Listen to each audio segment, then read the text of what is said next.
Aujourd'hui, on va apprendre à faire un petit travelling caméra.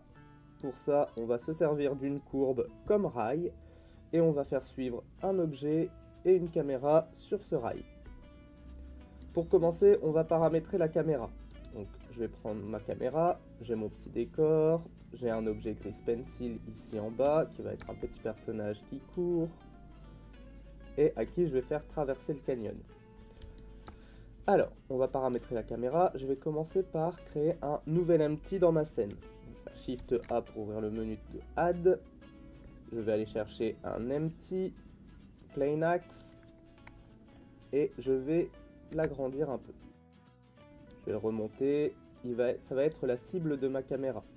Comme ça, j'aurai pas à gérer les rotations de ma caméra. Elle sera toujours sur le personnage.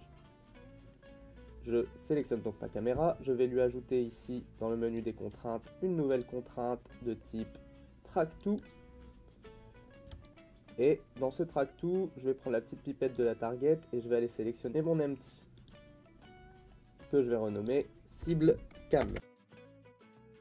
Voilà, maintenant si je vais ici dans l'animation pour avoir ma caméra en même temps et que je la déplace, voilà, elle suivra toujours mon point de référence. Maintenant, il nous reste à créer la courbe et à apparenter nos objets à celle-ci. Alors pour garder plus de contrôle, on va tout apparenter à un seul objet qui lui suivra la courbe. Je vais ajouter donc un nouvel empty, encore un Plane Axe, que je vais renommer pilote. Et maintenant, je vais pouvoir créer une courbe. Alors, il me faut une courbe de type pass. Donc, maintenant que j'ai ma courbe, je vais parenter mes objets à celle-ci et après, je la réglerai. Alors, on va commencer par apparenter tous nos objets à notre pilote. Pour ça, je vais sélectionner mes objets, ma caméra, ma cible de caméra, ainsi que mon objet Grease Pencil. Je vais venir dans les contraintes, je vais appliquer une contrainte Child Of, et avec la pipette, je vais aller chercher la target de mon empty. Voilà, mon pilote. Maintenant, je n'ai plus qu'à cliquer ici pour copier ma contrainte sur toute la sélection. Et maintenant, si je déplace mon empty, mes trois objets se déplacent avec lui. Alors important, je vais passer ici le Child Of au-dessus du Track To. Il doit être prioritaire pour éviter les mouvements intempestifs de la caméra. Maintenant, si je sélectionne mon pilote, voilà, ça suit parfaitement, on n'a plus le petit mouvement de cam qu'il y avait. Ok, je vais remettre mon pilote à 0 et je vais l'apparenter à la courbe. Pour ça, c'est très simple. La courbe est ici. Je sélectionne mon pilote, je vais ici dans son menu d'objets dans les relations et je vais aller chercher ici ma courbe. Là, donc je sais que ici ce sera le point de départ de ma courbe. Si je la sélectionne et que je viens ici dans ses propriétés, dans le pass animation, je vais pouvoir ici gérer l'avancée sur la courbe. Maintenant, il ne reste plus qu'à régler la courbe. Je vais donc passer en mode Edit et je vais placer mes points. Je peux repasser en mode objet et maintenant on va pouvoir constater que notre petit personnage se déplace le long de la courbe.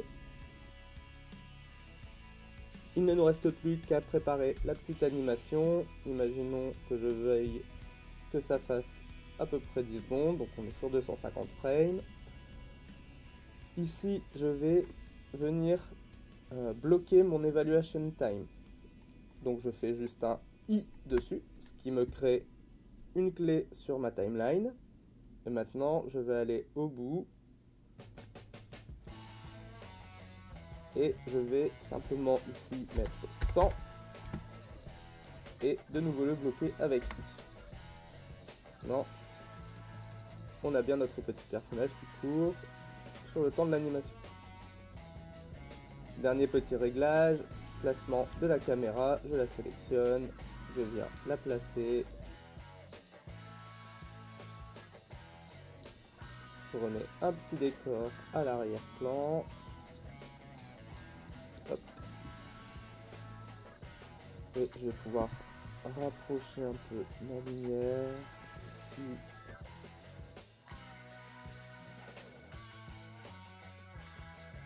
Et une fois qu'on a réglé les lumières, il ne nous reste plus qu'à aller préparer la sortie vidéo. Donc on est bien en Eevee. On va ajouter un peu de bloom, ambient occlusion, un petit peu de motion blur, mais très légèrement. Et ici, on va paramétrer la sortie vidéo, l'attitrer. On choisit le format de sortie. Et pour lancer la sortie vidéo, on utilise le raccourci CTRL plus F12.